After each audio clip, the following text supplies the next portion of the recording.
But let's move on. Talk about the Mercer Street, Connor, because For this is a sure. really important story to follow up on, something that we've discussed a lot on the show. And, something about this stunk from the very beginning. And, there's not a whole lot of details that were made public, although there were a lot of big accusations made. But now there's some really good reporting by Alan Macleod at Minpress News in this article titled "Revealed: Mercer Street's Parent Shipping Company a Front for Israeli Intelligence." So, Connor, tell us what's going on here. Yeah, absolutely. So, let's see. So, oh, actually, I just wanted to mention really quick that meeting with Sullivan, they're talking essentially just about imposing more and more sanctions. The Israelis are telling him to go ahead and start doing that now because they're saying, well, there's a delay in the talks, and they're focusing on especially going after those sanctions with those that trade, the oil trade with buyers in East Asia. So it's more of that, but it's just important to note that the Israelis are pressuring them to go ahead and basically screw everything up now. I mean, if they did that, that would be they're already launching sanctions, but to launch that much more and to make it that much more clear that it's just much largely in coordination with Israel, I think that would go a long way to making talks that much less likely and conflict more inevitable. So with the Zodiac Maritime, and I thought when this happened, when there was the attack, the alleged Iranian attack on the Mercer Street, I thought that this was going to be used because Raisi was just coming in. He was being painted as this hardliner who could never be reasoned with, and the true face of Iran, I think, is how Elliot Abrams described him. And he said he wanted him to come to power because then they could use that as a weapon against the Iran deal, as a weapon against ending maximum pressure and this sort of thing. And so it's very we didn't know for a minute because you and I had talked previously, and I think on our last show about Iran, that it's interesting, how this disappeared from the news after CENTCOM came out with their less than convincing evidence of a couple pieces of bent metal that they claimed resembled an Iranian suicide drone. And therefore it had, you know what I mean? Like they didn't prove anything. It was ridiculous and very quickly, brushed under the rug and it fell out of the news cycle. And this was after you had the Israelis saying that we need to attack Iran. We need an international coalition. You had the British coming out and demanding actually much of the same thing, saying that they were considering launching a special operations attack because one of their nationals had been killed. They accused the idea was that the Houthis may have been responsible. So there were reports of the British sending a team of like 40 special air services, their top tier special forces, into East Yemen to meet with American special forces to find the Houthis who did this. And that was suspicious too, because the Houthis are not based in eastern Yemen. I'm not sure how many of them are there anyway, but that just seemed odd anyway, that they would go there. But what's very interesting is that it seems like there's a thread here, a common thread, where if you get too close to discussing Zodiac Maritime, the story just falls out of the news. And so we can find out why here. So Zodiac Maritime, which was the operator of the Mercer Street, it's a company based in officially based in Monaco, but mostly it's run out of London, and most of their fleet is based in Britain, registered in Britain. And it's run by a guy named Eyal Ofer, who is the third richest billionaire in Israel. And so Zodiac Maritime, as Alan Macleod says here, has a long history of working closely with both the Israeli Defense Forces and the Mossad, using their ships to ferry arms and operatives around the region for covert operations, including assassinations. So, they're a worldwide shipping conglomerate. Eyal and Edan Ofer are Sami Ofer's sons. They're respectively, as I said, the third, and also Edan is the ninth richest billionaire in Israel. And they've taken over the business from their father, Sami. And so there was an investigation around the time of 2011 when Sami died, because they had been docking at Iranian ports for years and years. And the Americans thought, they started investigating this Zodiac Maritime because it looked like they were helping Iran skirt around the blockade and the sanctions. And the Treasury Department announced sanctions against this company, actually. And so the Israelis then said, well, this is a very a well-established company. Why are they trading with the enemy like this? So they launched their own inquiry. And so as it's going, and this is in 2011, in the middle of the committee hearings, the chairman, Carmel Shama, is handed a note by, quote, a very high-ranking security official, rumored to have been Mossad director Tamir Pardo. So shortly after that, she ordered all press to leave the meeting and finish the event behind closed doors. And this is interesting because it had been quite a scandal. It was being referred to in the Israeli media as Offergate, and it was a huge deal. And so this chairman. The committee chairman came out and said, let's just be clear. The note is not from a political figure, not from a business figure. It turns out the reality is much more complex, much more complicated and touchy than the average imagination can handle, she offered as an explanation.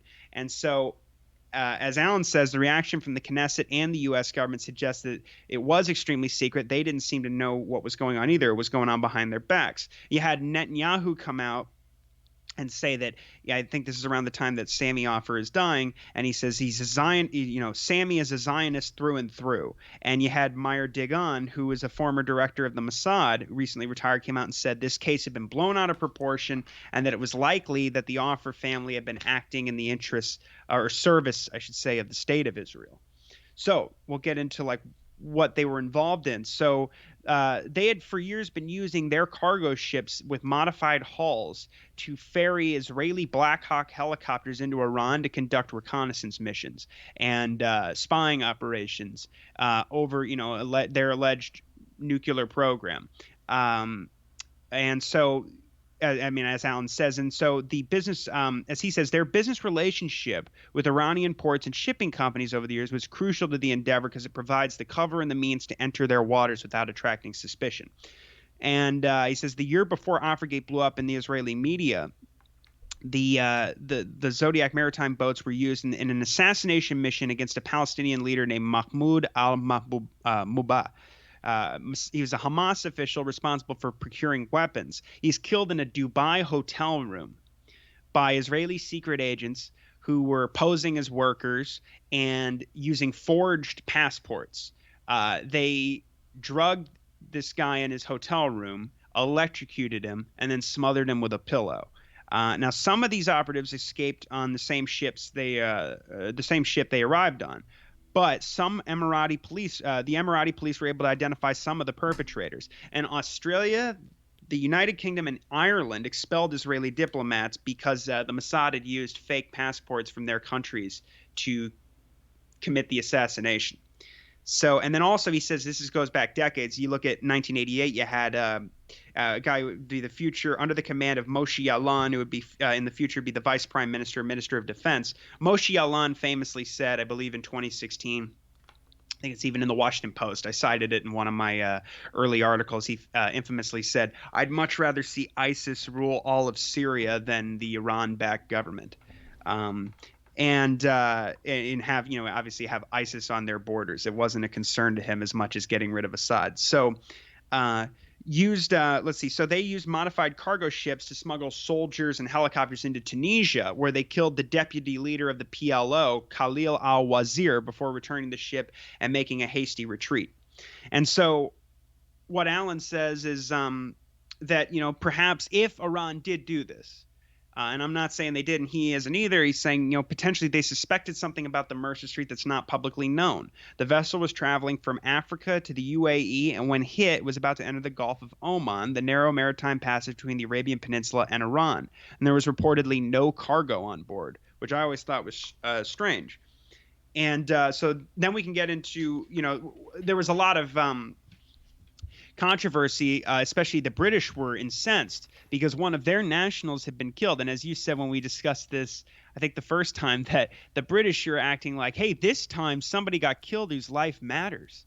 And so they were. It turns out this guy, the Romanian worker who was killed is still gone unidentified. But the British national who was killed is a guy named Adrian Underwood, who's a soldier with a long and distinguished record in the British Army. Underwood had recently joined the private security group Ambry, which is based in the provincial English city of Hereford, which is essentially By the way, he says Ambry has 600 operatives who work in 20 countries worldwide, providing security and training services around the globe. Hereford is where the headquarters of the SAS is based, the Special Air Services, their top-tier special operations forces. And the city has barely 60,000 people, but he says it's arguably the worldwide center for mercenaries. A recent report came out that said there's 14 private military and security companies based there, and Ambry itself has deep connections to British Armed Services, with most of its directors serving long tours of duty in its ranks. And then Allen discusses the deep connections that Britain has with Israel, including helping maintain their nuclear weapons, supplying submarine components that maintain the country's nuclear capabilities, providing $500 million worth of weapons since 2015, including aircraft, high-tech machinery. British units train their Israeli counterparts, and there's even a small British force presence in Israel itself. Also, he mentions that a recent investigation found that 1/3 of the British cabinet, including Prime Minister Johnson, have been directly financed by Israel or pro-Israel lobby groups. And I'll just say the last thing about Sammy Offer and the Offer family is that Offer served in the Royal Navy during the Second World War. And as I said, although Zodiac Maritime is legally based in Monaco, their operations are run day to day in London. And so Offer donated millions and millions of dollars to the National Maritime Museum at Greenwich in East London to restore a historic ship, the Kuti Shark. There's now an entire wing of the National Maritime Museum named in his honor. In 2008, he was even awarded the title of an honorary knight of the British Empire.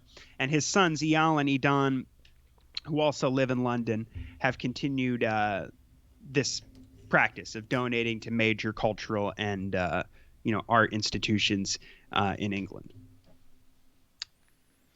All right, yeah. So I mean, this is all really thorough, Connor. What else do we have here?